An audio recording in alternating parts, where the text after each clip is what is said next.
Hello and welcome back, everybody, to the DanJohnUniversity.com podcast. I'm Dan John. This is episode 313. Each and every week I sit down here and I answer your questions. I really like it. And if you have questions, please send them to the podcast at this address, podcast at DanJohnUniversity.com. We have a great selection and collection of questions again. And let's get started, as we have quite a few, I think. So our first question is from Andy, okay? And Andy is 6'4" and 141 kilograms. I am overweight, but I have lost over a stone. Okay, so for my American audience, he weighs about 310 pounds, and a stone is 14 pounds. If you ever go to the Highland Games, you'll notice that they have these strange weights like the 28 and the 56. Those are based on the concept of a stone. And there is nothing more fun than to be in certain parts of England or Ireland, and someone is talking in pounds and kilos and stones in the same sentence. I am eating better, drinking pints of black coffee, and walking. My job doesn't allow regular training due to being police detective on a national unit traveling up and down the United Kingdom. Andy, I'm well aware of your work. I watch the BBC shows, Grant Chester, Vera. So obviously I'm up to date. Oh, and the new one, Death Valley, which I think is amazing. So I really know what you're doing because those shows have to be true. I always have a 20 kilogram kettlebell in my car, and I use your plans when I can. The only issue I have is that the hanging from a pull-up bars, the hotels don't have them. Yeah, no kidding, I know. Or the gyms are crap and only have weights. Is there any alternative to hanging for 30 seconds so I can do in a police station hotel with a kettlebell? In our last episode, I told you about how I travel. When I travel internationally, I don't bring kettlebell. I bring a mini band and a Brett Contreras glute loop. And I talked about the issues with hanging.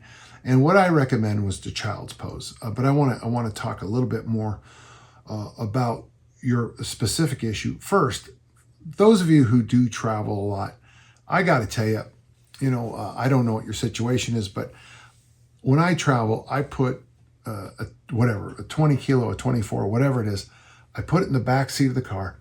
I strap the seat belt through it. I give it a nice little pull, and it stays in place, and it doesn't move. It doesn't do any damage. And my gym sits there. Now, one thing I would recommend, if you have maroon leather seats like I have, put a towel down on there. Otherwise, you're going to have really disgusting maroon leather seats by the time the trip finishes. Pulling over at the roadside and doing your workout probably isn't the most hygienic thing to put in your car after. I love your idea of traveling. So when I travel, and I mentioned this last time, but when I get to my room, especially after a trip, like say to Heathrow, I lay down on the ground and I do, with the glute loops, I do the 15, 15, 14, 14 hip thrust clamshell workout. And then I pop up as best I can because my butt is now roasted. I feel good. I slip on the Perform Better mini band. I put around my socks and I do the monster walk forward and backwards, which really for me stimulates more than just the muscles that are working, I feel, but I also feel that whole orchestra of muscles. Then I pop on the ground. I used to pop on the ground and just do push-ups, but Andy, even though I'm not nearly as big as you, what I found is that my shoulders need more love. So I get in the 6-point position, hands, knees, feet on the ground, and I just rock. Now, rocking is like squatting. I keep my chin up and I go back and forth in this position, and that loosens up my hips. And then I do what we call earthquakes, and that's when you rock side to side, and that's when I get that first set of cricks and pops and poofs inside of my shoulders feeling good. Then I march my hands out a little bit, do some more rocks, walk them out farther, do a few more rocks, and then really reach them out into what's called the child's pose. I put my forehead on the ground. I still might rock, but one little trick that helps me a lot after traveling is in the child's pose. So my hands are on the ground, and generally I make a little triangle with my hands. My hands are on the ground, my forehead's on the ground, my knees are on the ground, Generally in this position, my butt and my heels are touching because I'm so deep. And then one thing I'm doing now is with my hands, I pull my hands into the earth, into the carpet, into the floor. And then I release. And after I release, I send them forward an inch, catch my breath again, push into the floor again, relax, push again. Then the other thing, and then generally you'll take a break after that. And then instead of having my palms into the ground, I'll do the same thing with the back of my hands. Now, the interesting thing is I can even feel it here. So I have my back, so I'm in that child's pose, the back of my hands in the ground. And all I try to do in that pose now is get my thumbs to the ground. Even as I sit here, for those of you listening, I don't know how you're going to figure this one out, but even as I just, with my hands like this in front of me, as I drive my thumbs, I can feel as I move my hands around, it's starting to loosen up certain parts of my shoulder. Remember, the body is one piece. Everything in the body sings together. Now, since you're traveling up and down, you have your single kettlebell, I'd like you to start thinking about a couple of exercises on the road here for me, okay? The first is the half kneeling press. So one of the things about the half kneeling press is it does provide a lot of stability because, you're in a compromised position, sort of. But the nice thing is you get some of that stability work here, but you also get that great hip flexor stretch that'll undo some of this driving up and down the UK that you have to do. So the half kneeling press, obviously I think the goblet squat would be a good exercise for you to help deal with the rigors of driving. But if you get yourself to look it up here, either on the site or buy the book, Armor Building Formula, available at danjohnuniversity.com/bookstore. Look at the single bell version of the armor building complex. The clean and press followed by the single side squats is a great thing to get your heart rate going, at least it does for me. There's enough variation per round that your brain stays engaged. If you do it right, there's a lot of reps per round, and it's easy. It's kind of thoughtless after you get going. I mean, your brain's engaged, but it's pretty simple. I don't know how to explain that. Kind of like watching a comedy you've seen before where you're just kind of waiting for the next joke. Yeah, it's kind of like that in a way. That combination might be really a good idea for you. When you do get home, I would suggest, you maybe do a little extra hanging on the bar or whatever you have to do. But I think you'll find that child's pose combination I gave you, nothing's perfect, but it's not bad. And I think it might help a lot. I hope that helped.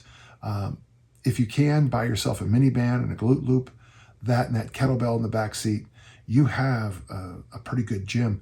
And if you throw in a broomstick, you can also practice your Olympic lifts and do overhead squats, and it doesn't weigh anything. And the funny thing about broomsticks is you always find another value for them when you have them in the gym. That might be we should have a workshop or convention about weird things you find that your weightlifting equipment seems to really help with. Kettlebells, I got to tell you, I don't know what you call it in England, but we call it plywood. It's that, it's kind of low end wood. It's, glued together, but it tends to curl up over time. Kettlebells do such a great job in undoing that. Broomsticks are great for, knocking wasps' nests down after you've sprayed them. That's just what happened the other day. Kettlebells, they really do. I mean, I know it's a knock by some of the anti-kettlebell people, but they really do a good job holding doors open or closed, I tell you that. But it's just fun. And I have seen someone use the 4 kilo bell to hammer something. And I thought to myself, once I saw that, I thought, yeah, we don't even need hammers anymore if you have kettlebells. Hey, thanks for the question and good luck to you. And I'd love to hear your opinion on what you think of those shows. We got a question from Z, and Z says, or of course, if it's Canadian or British, Zed says, somehow it's been oblivious to your presence in the kettlebell community until about 6 months ago. I bought, practiced, and loved the armor building formula, and I'm currently halfway through Never Let Go, which I am enjoying. I'm also about to wrap up my training in the Army so I can go home and serve in my state's National Guard. I'm 33 and in the best shape of my life. I don't want to lose all my progress while deployed at Fort Couch. I love that. Luckily, we have the Army Combat Fitness Test, sure, to gauge our fitness at least once a year. The test consists of a deadlift, sprint, drag, carry, push-ups, plank, 2-mile run. Using your advice to make the warm-up the workout, I've been designing a routine that looks like this. Monday, Wednesday, hill sprints, farmer walks, sled drags, max plank, max push-ups, kettlebell swings, kettlebell snatches, ABC clean and press, all this for times yet to be determined, with distance runs and rucks on Friday. I would love to hear your thoughts on how you would program for this kind of test. I'll keep up the great work if you do. Well, thank you. So this question has come up many times. A lot of people fast forward it, but one of the things I recommend, and I've worked with many Army units in the past few years, even in the middle of COVID, I went to one of the bases, which was really an interesting time. Great people. My niece is going to end up being a general here pretty soon. Great respect for the Army. Most of my family was Army. One of the things I'd recommend to all of you getting yourself in shape for this combat test is when you look at the test itself, did they get rid of the medicine ball throw? Because you don't have it listed here, but one of the things I recommended to the one camp I was with it was all the senior enlisted staff and the officer corps, is that if you want to do well in a test, you train the test. And so this isn't, but one thing I would like you to consider is multiple times a week, do every one of the tests as just part of your training. I would not go max push-ups, obviously, 3 days a week, but you might want to find yourself, you say the number you want to get to is 50. I'm just throwing it out. So 3 days a week at first, you do 25 correctly done push-ups as to the standard. On the plank, you can probably get away with a max plank a lot more often than any of the others. But again, figure out what half the plank test is and get to the point that when you're doing that plank, when you get to the halfway mark, you're mentally going, okay, now we start. And it should be easy. That should be the easiest one. But the deadlift, the sprints, the pulls, and the carry, you get better at them by doing the sport. The carryover to carries and drags and sprints and deadlifts is that they carry over into everything. So that's one of the reasons I'm a big fan of the test. I would like to say I influenced it. I'd like to say that. And the only reason I say that is because I was told I did, but my work did, but not me personally. I like the test. I would suggest as best you can doing the pieces of the test 2 to 3 times a week. I noticed, and I don't know how you type this up, but that sure didn't come to me very clear. But on the run, the 2-mile run, even if you decided that you're going to run, I would say for most of you, I would just give you some track numbers, but I would suggest 1 day a week you run 3 times as far as the test. So that'd be 6 miles. And when I say run, that could be a run walk. It could be a sprint walk. It could be, you run up the hills, you walk the flats, you skip through the meadows, you jog on soft areas, you sprint on hard, however you work it out, 6 miles. About once a month, I would suggest you do test the 2-mile run. But so once a week, get that over distance. I would say at least once a week, break up the 2-mile run into parts. So that would either be you would run, it's 8 laps. So, maybe you warm up with 4 laps, rest a little bit, run 1 hard lap, walk, 1 hard lap, walk, and then there's your 2 miles. So, adding a little bit of speed into it.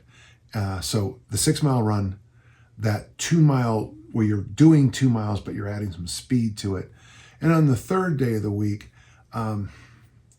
just some kind of sprinting, skipping, bounding, some kind of explosive running that makes you feel good. You could, I mean, honestly, if you're going to do,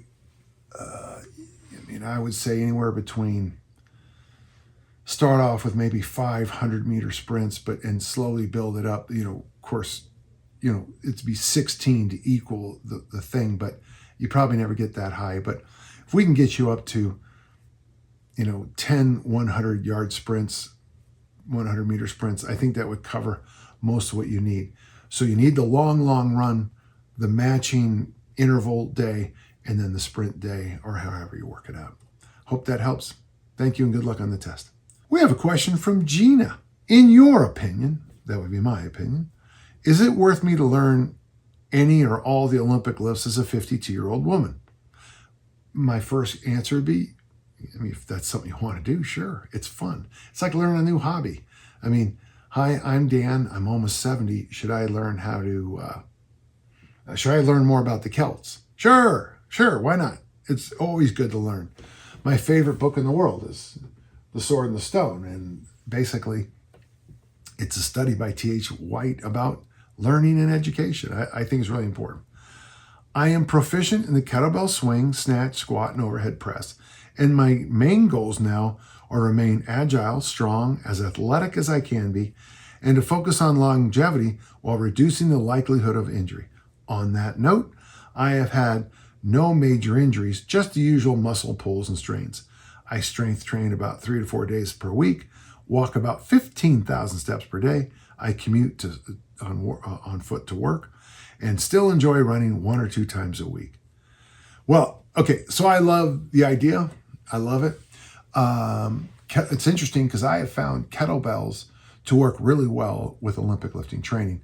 In the same way, I think that Olympic lifting helps powerlifting. Of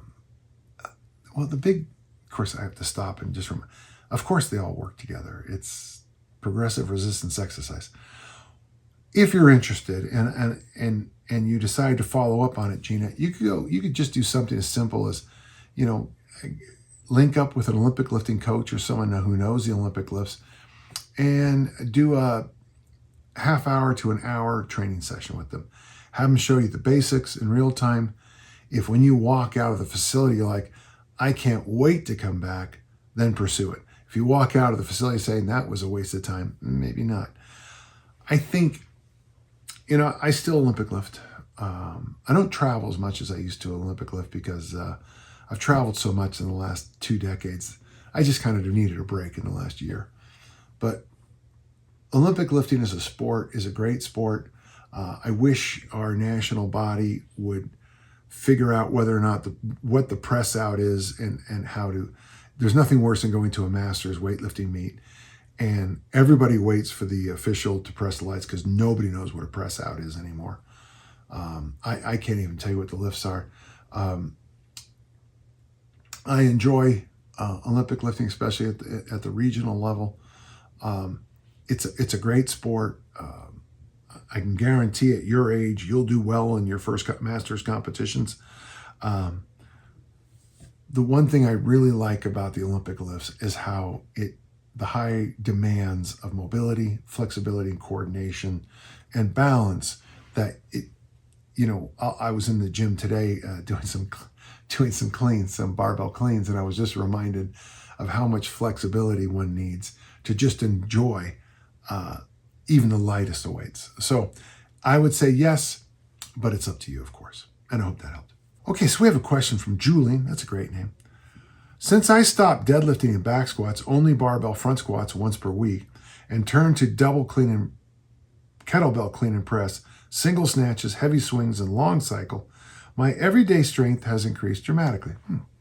For example, carrying my kids, walking up the stairs, bending over to pick up something, and especially my grip strength have been skyrocketing. Somehow, deadlifting 190 was easier than doing 10 minutes of snatches with a 20K bell. I know that the kettlebell community is called the what the heck effect, but is there a proper explanation for this? Is it the kind of muscle fibers, the power training? Why is it easier to pick something up from the floor after being better at snatching than being able to deadlift 190 kilos? That's 418 from my American friends. which I couldn't do anymore right now. Well, the what the heck effect is, you're asking for science on, how did I know you were going to ask that? It's like asking about intuition. Intuition is something that it's happened a few times in my life. I've watched it. I have a funny story. Years ago, my friend Thorin loaned me this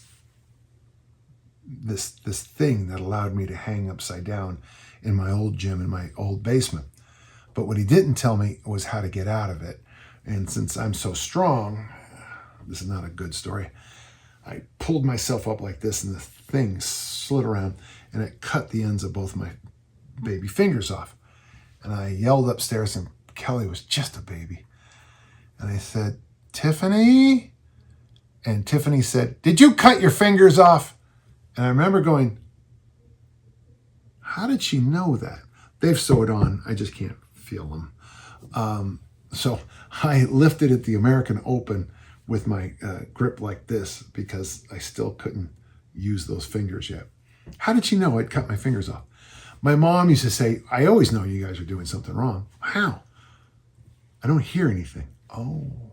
So now, is intuition then when you see something often enough that you suddenly go, my spider senses are tingling? No, actually, your brain is going, we've seen this scenario before. This is when the shark shows up in the movie. Okay. The what the heck effect to me is a lot like intuition. It's like, I know it when I see it, but I can't explain it. One of the things that I think you're experiencing, and I know I experienced, I added all that distance to my javelin throw, and that one of the first articles I wrote for Dragon Door, there's a picture of me in the ring and the javelin ring judge. Both of us are kind of just like this, watching my javelin fly because, I not only did I PR, but I PR'd almost by double, by 70 feet. I mean, I wasn't a very good javelin thrower, that helps. But that thing went a long ways. And obviously I had better coaching. Obviously I was a lot smarter as in my training.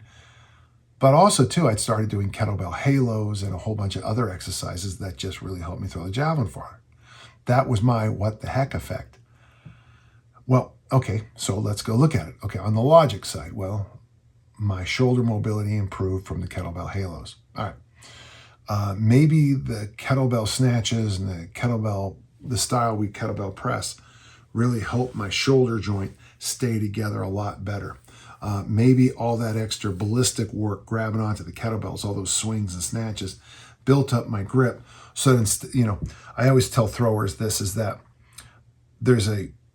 you want to have a strong grip as a thrower, okay? And Olympic lifter, power lifter, but you don't want to have to actively think about it. So if I need I'll make it up, 100 units of strength to throw the implement far in my grip, and I have 110, I don't have a lot of wiggle room for, road trips, bad motels, bad food, long airplane delays or whatever.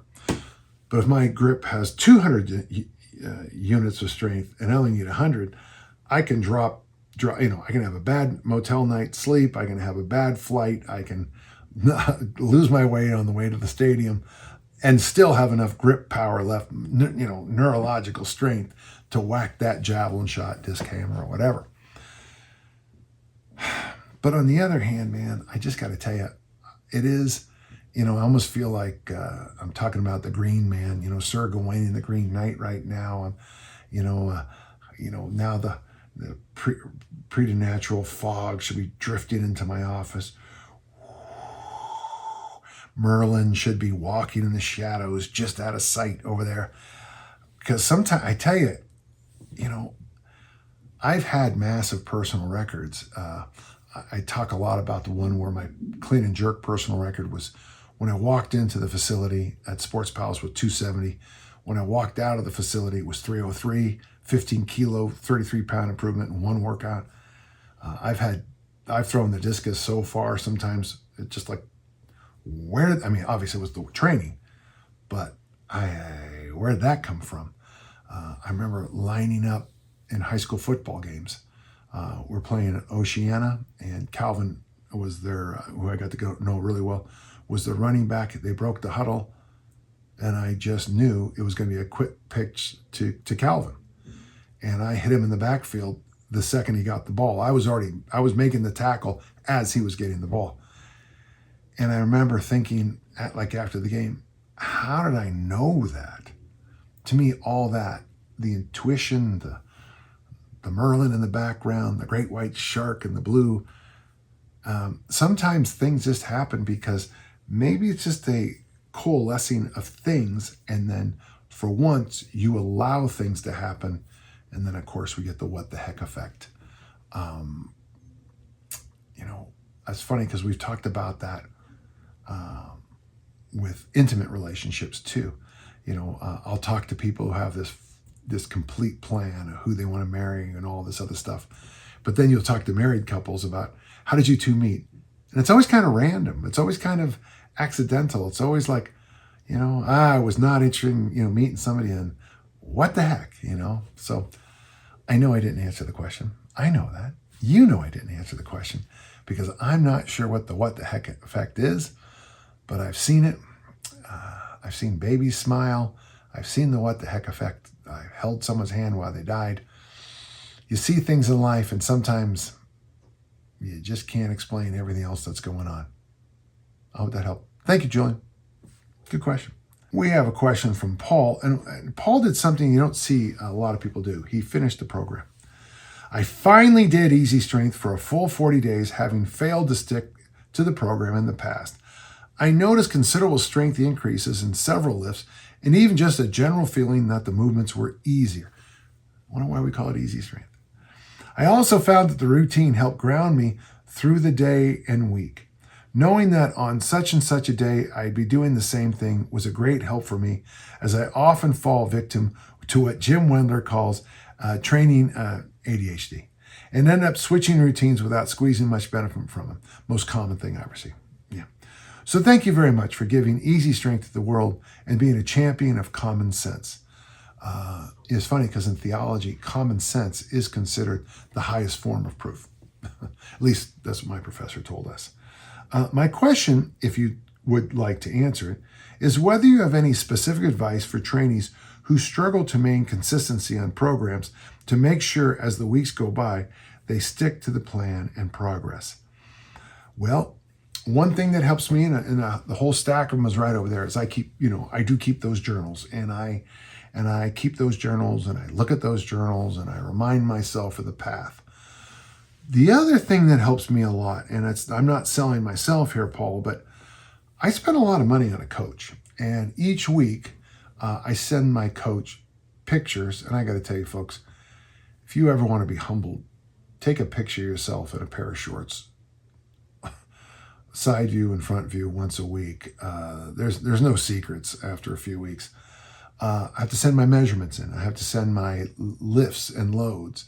I have to talk about my calories. I have to talk about my protein intake.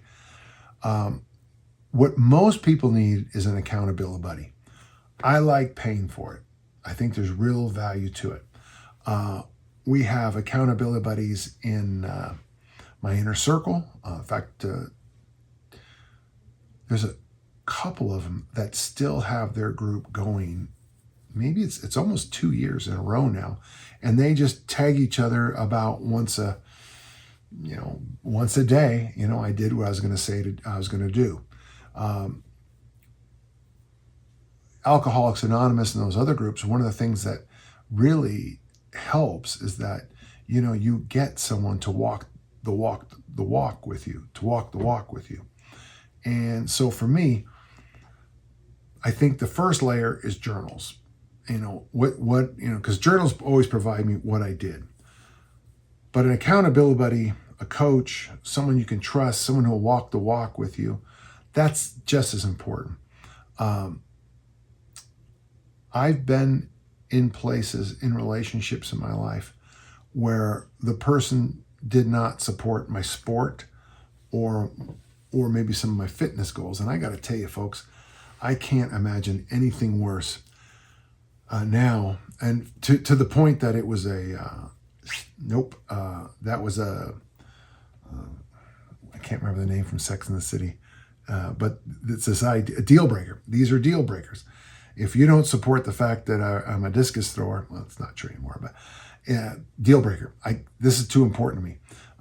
If someone doesn't like, clearly doesn't like my group of friends and my family, it's a deal breaker. Not that my friends and family, and I'm being candid here, we're not the best people in the world. We're not. But we're okay. And if you don't like us, well, who do you like? That's why I think you need someone in your life that supports you. You know, I wouldn't say blindly, but supports your vision and your goals.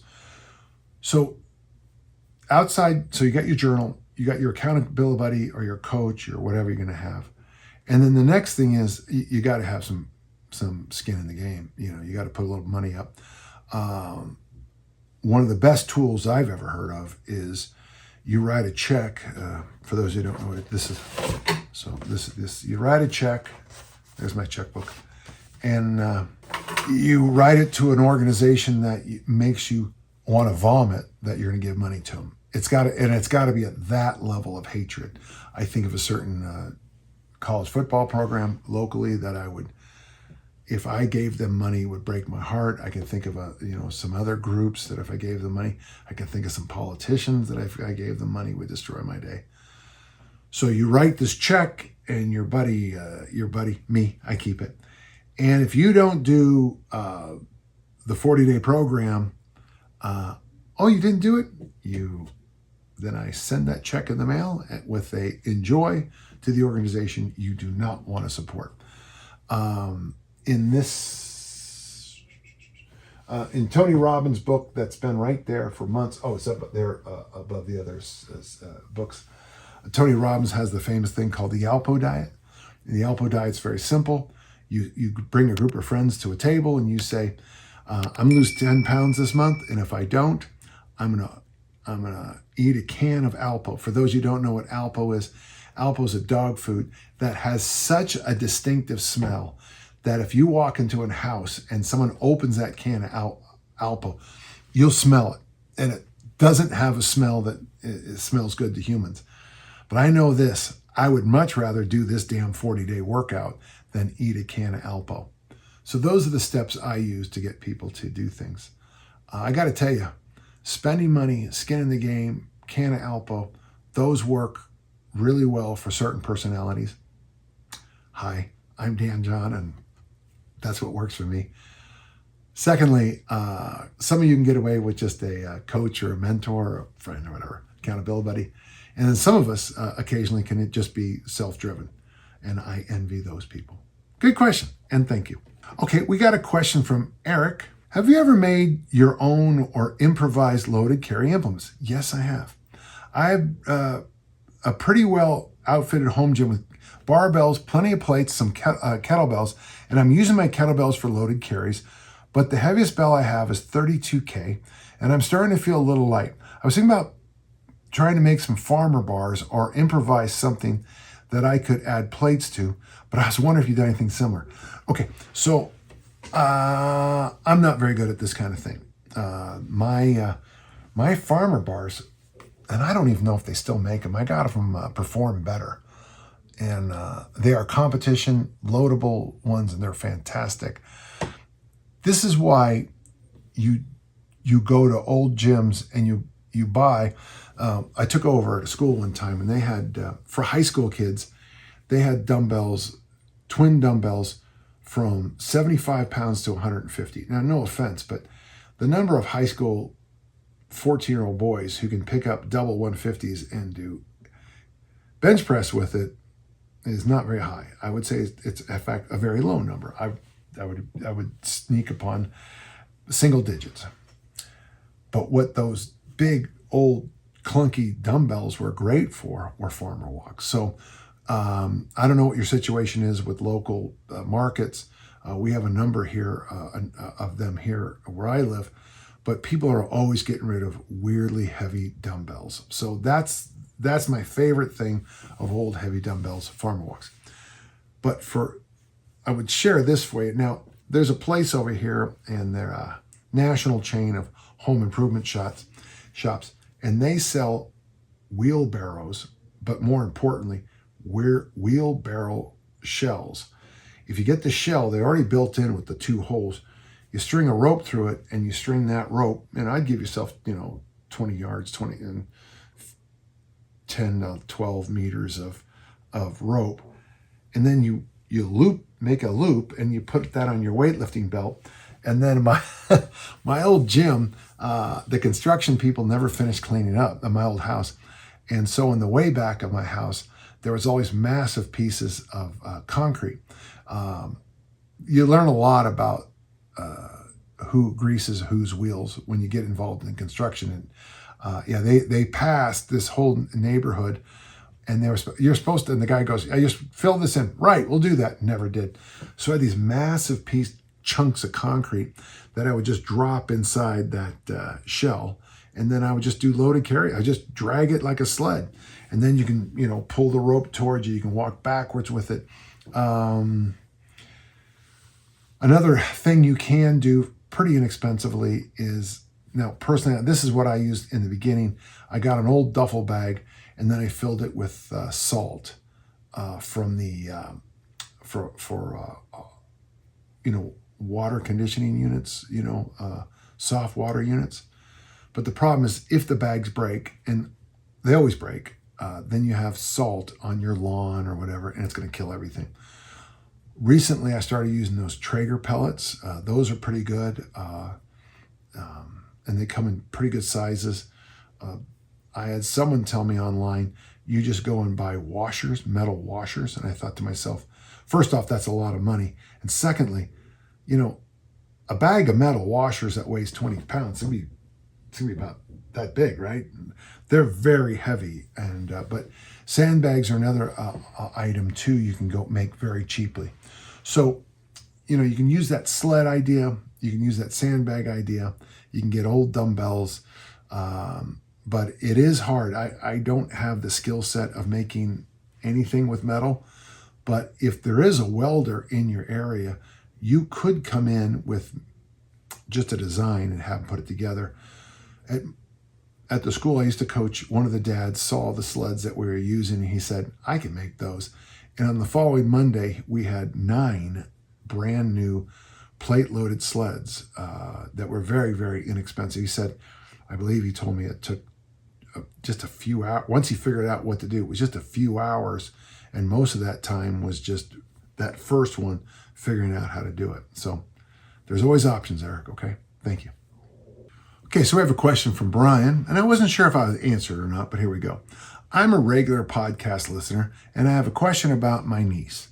She's 15 and finishing up her freshman year in high school. 15. Oh, okay. So she might be, she's old maybe. She plays volleyball in the fall, basketball in the winter, and track and field in the spring.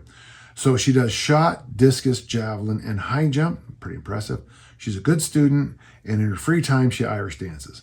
At a recent district meet, an opposing coach told her dad she has no idea how good she is, but she could get better. Oh, by the way, she's 6'2". She got the makings of a stud. I just want to put her on the work that she can improve. How do we put a training program together for her? Brian, I've already answered this question. Go to Dan John University. Just go into the downloads, and I have a book called A Contrarian Approach to Discus. I give you everything a young athlete should need. Basically, what she needs to do right now. Of course, she has to make a commitment to weight training if she wants to be good. She also has to make a commitment to the techniques. I mean, I'm hoping she's rotating the discus. I hope she has a full run up in the javelin. And if she doesn't, we need to teach her how to throw correctly. I give you all the tools in there in that free PDF. Moreover, she probably is already ready for my program called the Southwood program. Power clean military front squat and bench. Doesn't have to be heavy, but she needs to learn the basics. The fact that she's a dancer is really helpful for throwing, but she needs to learn the full techniques. And she also has to, as best you can, keep the volleyball and basketball coaches from insisting that she becomes a single sport athlete. I didn't want to answer this question because it's always difficult about answering questions about youth athletes. but she's a thrower, so it hit me in a weak spot. Get the booklet. It's free. Look it over, share it, talk about it, and let's teach her the full techniques, and she could be good. Thank you. Well, our last question. Phil has a question. I had a brother named Phil. For context, I'm 34 years old, and I've previously competed in powerlifting and strongman at a modest level. After a few years of only sporadic training, thanks to injuries and kids, the former being miserable and the latter joyous, I'm finally back into lifting again and also have started some shot put, which is a blast. I'm currently making my way through the barbell armor building program, and I'm planning on moving to easy strength variant once I'm finished. I was wondering what lifts you would recommend for people focused on throwing. I know Bill Starr recommended bench, power clean, and back squat as the big three for throwers. Yeah, and that's, a lot of people would still do that, though most of us have moved into some other things. But in interest of recovering more easily from 5 days of training per week, I'm thinking about doing front squats instead. Add in some curls and loaded carries, and that seems to cover all the bases. 2, in a few months, I'm moving to Manhattan, where it will be much more difficult to throw regularly. Are there any good indoor drills and throwing progressions or programs that I could hammer to keep improving? So, yeah, I would, especially for you, coming into the sport at 34, first off, I'd get myself a good medicine ball. You can do every shot put drill with a medicine ball. I recommend the Dynamax medicine balls if they're still being made. For you, I'd probably just get the 4 because I've always thought the 4 was the best one. But you can do all your throwing drills with the 4-pound medicine ball. If you really want to push it, go to 6. But after that, I've never found a lot of value in it. For lifting, for where you're at, yes, front squat. But the problem with the power clean and the back squat and the bench, especially where you're at in where your age is that the shot put is a lot of work on the wrist, the clean's a lot of work on the wrist, and the bench can be a lot of work on the wrist. I prefer, and this is what I recommend for older throwers, the snatch family, the front squat family, and of course military presses or push jerks or push presses. My coach in college, Coach Mon, a legend, he recommended, and I wish I'd listened more, he loved push jerks, push presses. He loved power curls. He loved power squats. And then really light weights, we call them kneader presses, but that's where you stand up in your throwing position and you do high speed, boom, boom, boom, boom, boom, boom, boom presses.